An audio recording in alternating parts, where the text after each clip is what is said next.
I'm honored to address the United Nations General Assembly once again. I congratulate His Excellency Mr. Volkan Bozkır on his election as the President of the 75th session of the General Assembly. We also appreciate the skillful leadership of the outgoing President, His Excellency Tijani Mohammad Bande, especially during the COVID-19 crisis. We commend the leadership of the Secretary General in these extremely turbulent times.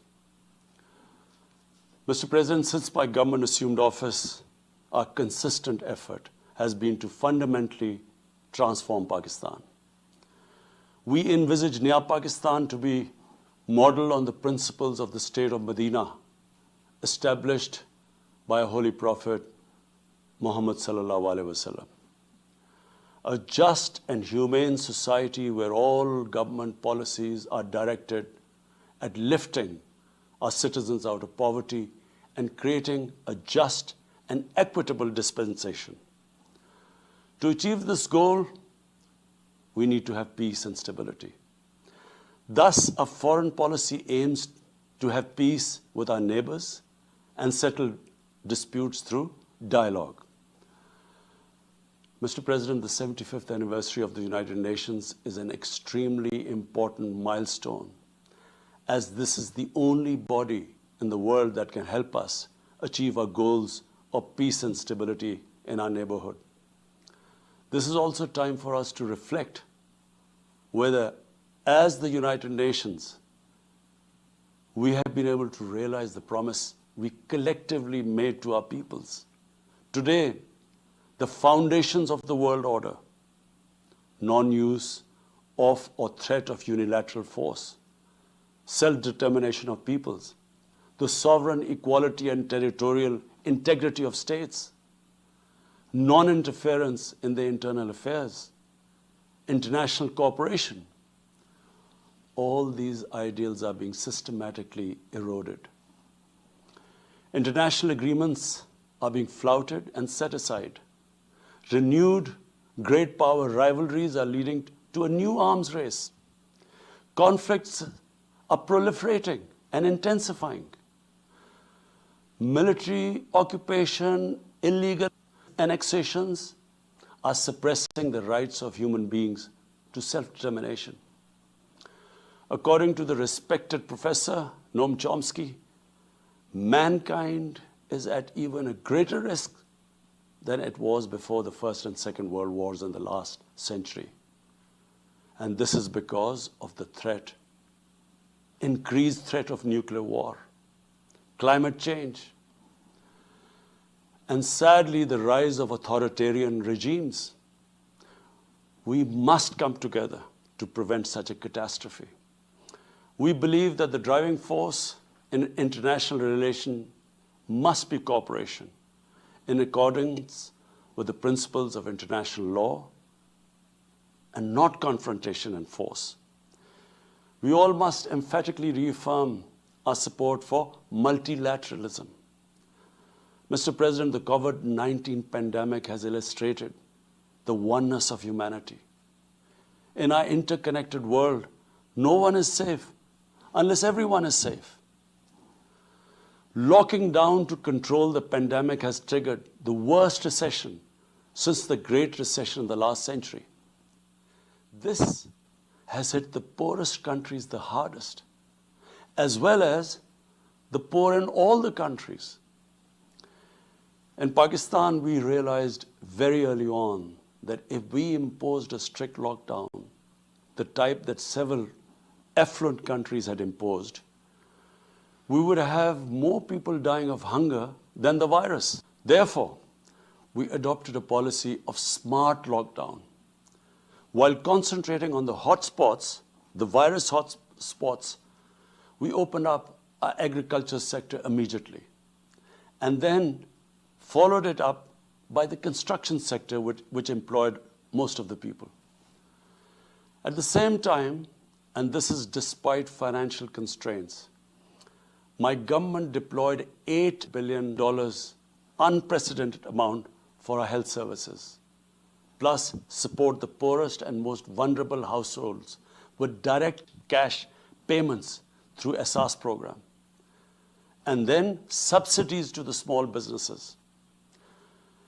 Even though our smart lockdown was heavily criticized in the beginning, but thanks to the Almighty Allah's grace, we have not only managed to control the virus, stabilize our economy, but most importantly, we have been able to protect the poorest segment of the society from the worst fallout of the lockdown. Today, Pakistan's response is cited among the success stories in controlling and responding to the pandemic. However, we are still not out of the woods, like no country is out of the woods today.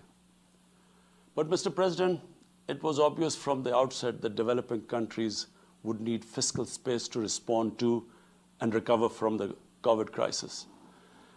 Debt relief is one of the best ways to create that fiscal space for developing countries.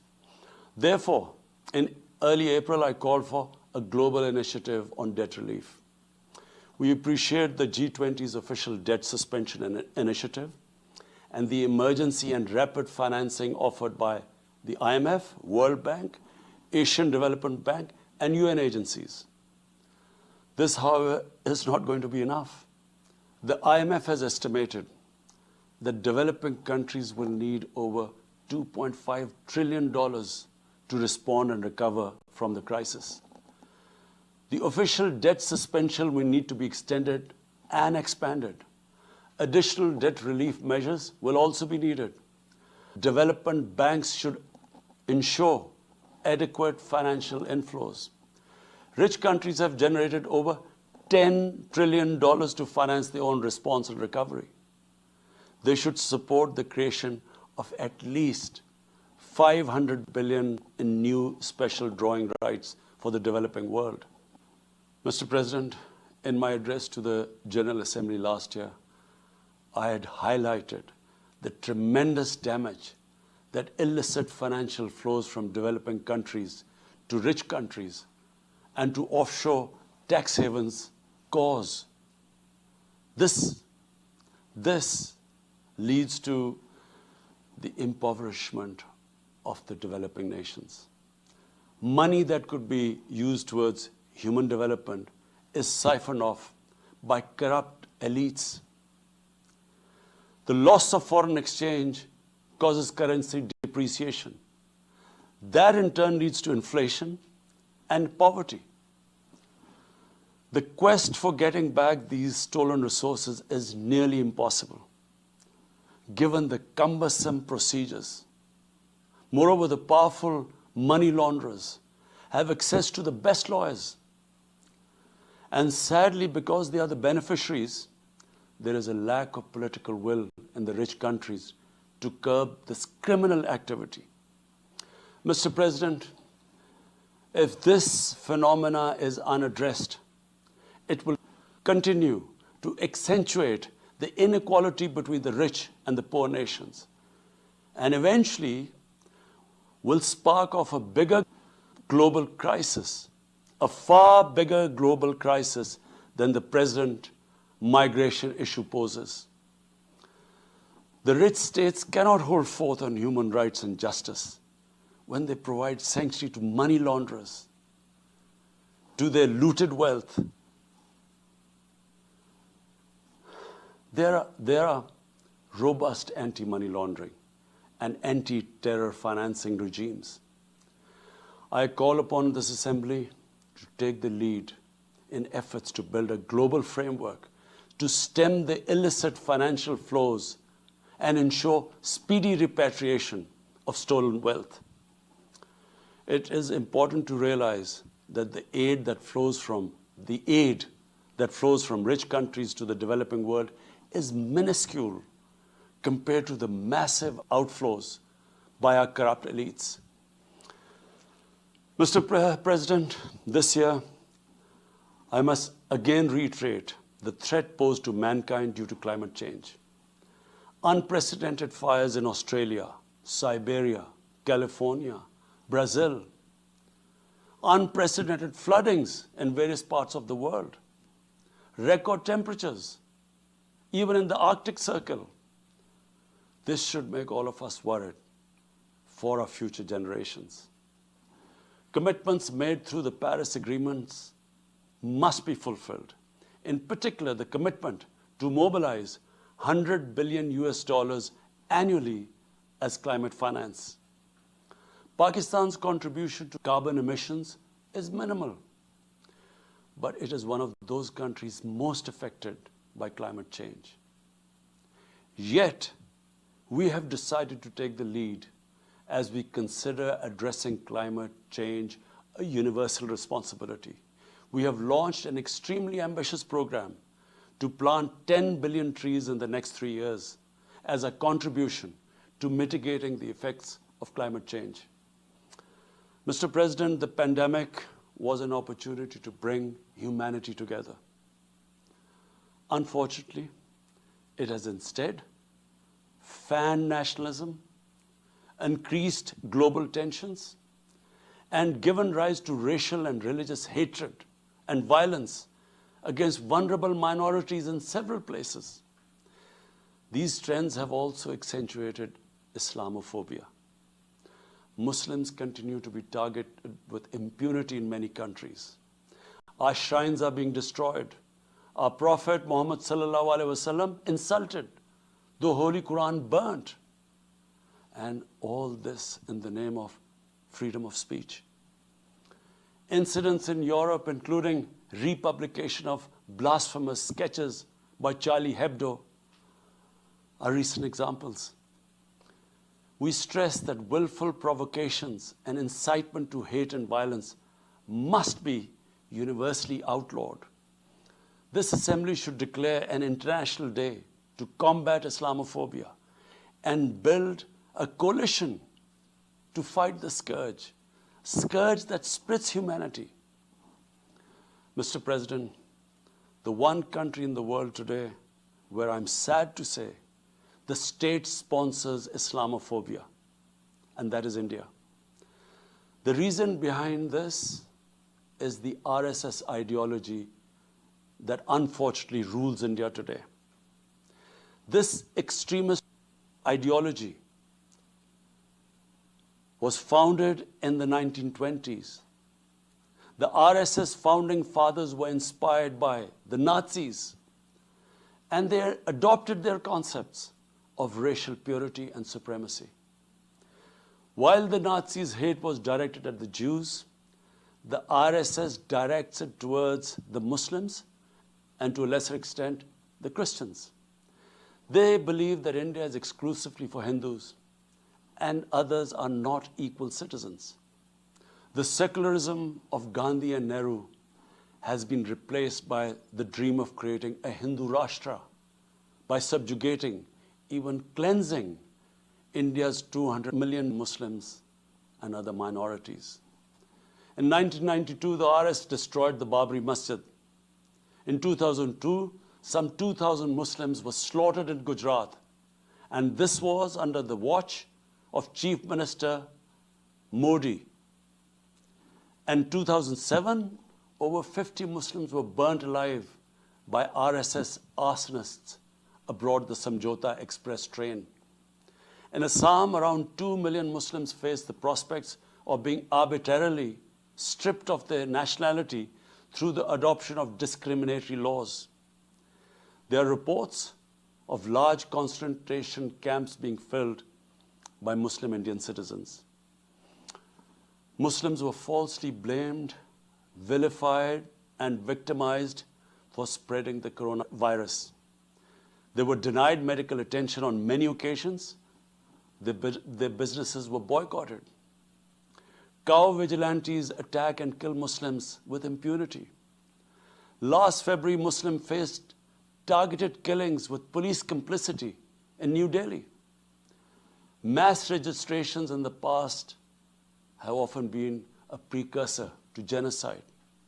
For example, the Nuremberg laws in Germany in 1935, and then in 1982 in Myanmar. The Hindutva ideology is said to marginalize almost 300 million human beings, Muslims, Christians, and Sikhs. This is unprecedented in history. And this does not augur well for the future of India. As we all know, that marginalization of human beings leads to their radicalization. Mr. President, for over 72 years, India has illegally occupied Jammu and Kashmir against the wishes of the Kashmiri people and in blatant violation of the resolutions of the Security Council and indeed its own commitments to the people of Kashmir. On 5th August last year, India illegally and unilaterally sought to change the status of the occupied territories and deployed additional troops, bringing the total number to 900,000, to impose a military siege on 8 million Kashmiris. All Kashmiri political leaders were incarcerated. About 13,000 Kashmiri youth were abducted and thousands tortured. A complete curfew was imposed, accompanied by a total communications blackout.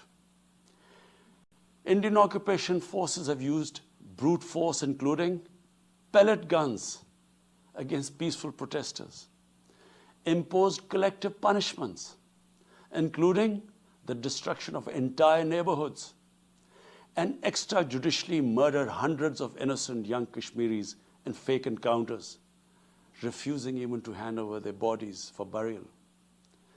The Kashmiri media and those daring to raise their voice are being systematically harassed and intimidated through the use of draconian laws. All of this is well documented in the reports of the United Nations High Commissioner for Human Rights, communications from the Special Rapporteurs of Human Rights Council, statements from human rights and civil society organizations.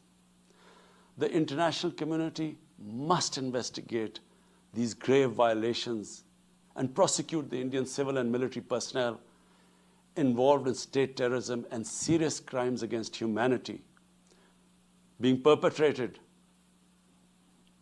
I'm sad to say, with complete impunity. The objective of this brutal campaign is to impose what the RSS BJP regime has itself called the final solution for Jammu and Kashmir.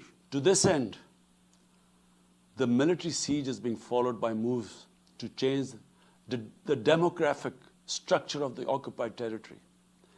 This is an attempt to obliterate the distinct Kashmiri identity in order to effect the outcome of a plebiscite envisaged in the UN Security Council resolutions. This action is in violation of the UN Charter, Council resolutions, and international law, particularly the 4th Geneva Convention. Changing demographic structure of occupied territory is a war crime. Mr. President, the brave Kashmiri people will never submit to Indian occupation and oppression. Their struggle is indigenous. They are fighting for a just cause, and generation after generation have laid down their lives to rid themselves of Indian occupation. The government and people of Pakistan are committed to standing by and supporting their Kashmiri brothers and sisters in the legitimate struggle for self-determination.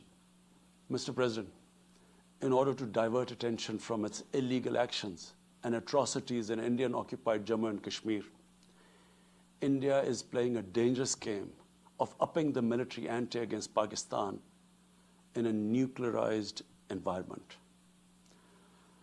Despite constant Indian provocations and ceasefire violations along the line of control and the working boundary, targeting innocent civilians, Pakistan has exercised maximum restraint.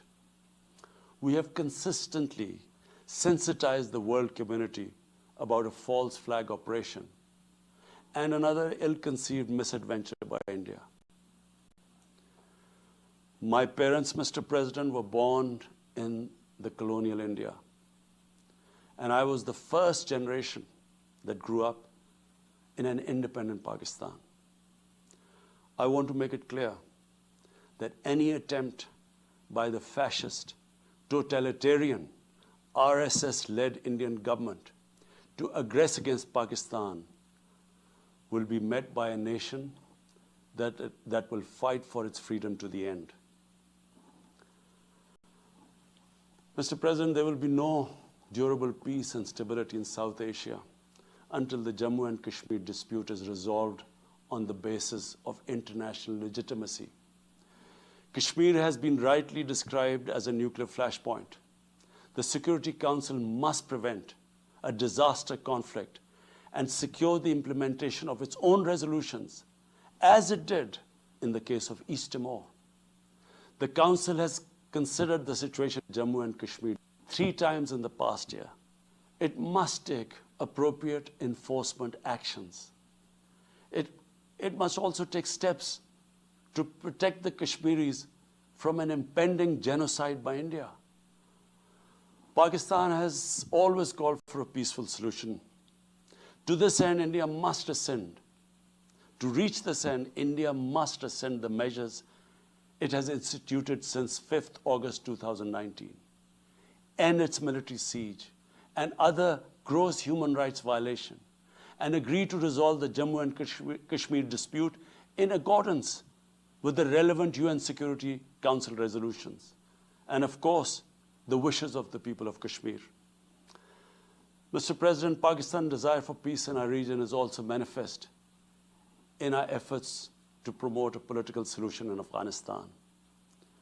I have consistently maintained over the past 2 decades that there is no military solution to the conflict in Afghanistan.